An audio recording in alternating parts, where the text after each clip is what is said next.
Okay, it's Friday, July 14th. Just following up on the SPY. You can see it's coming down once again to test the lows of the day.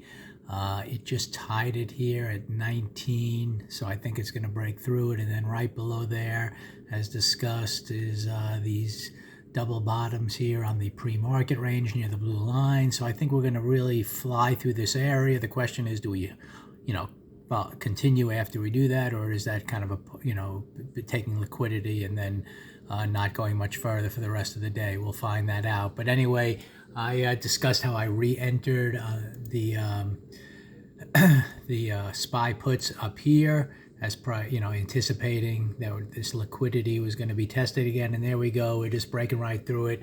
I am trying to scale out of these. I rebought these 452 puts at 440. I am trying, there it is. I try to scale out at 4, which I just got filled. So now it's a no risk trade. Again, I started the trade here trying to buy the puts at 338.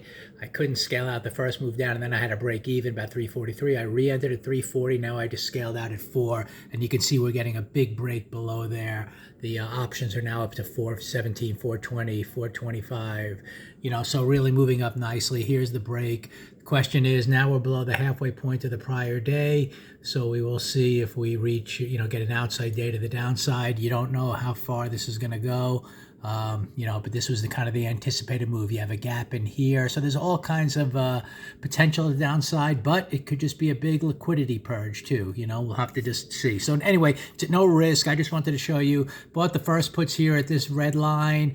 I couldn't scale. I didn't get the breakdown here that I was hoping for, so I exited break even. Then I re-entered, and now we're coming down strong with about an hour to go in trading. So you can see buying's coming in here. This is the liquidity area. So the question is, do we reverse from here, or do we just pause and then work towards lower levels, which are the outside day to the downside, into that gap, and maybe even a lot lower than that if things really continue to just stay negative. So these bars are going to be important here, but it's at no risk right now, and just thought I'd shoot it as it's unfolding.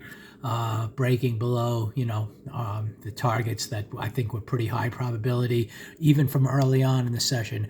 When we came down in that rally to the halfway point and started down, you can kind of see that after a big uptrend, the market was looking to take liquidity out on the downside before trying to resume higher. So this is kind of an attempt at that. We'll see if it just really wants to continue even lower than that, or if it, this is more where buying comes in. But good trade on the SPY, entry number 1, and then a re-entry going short, buying some puts.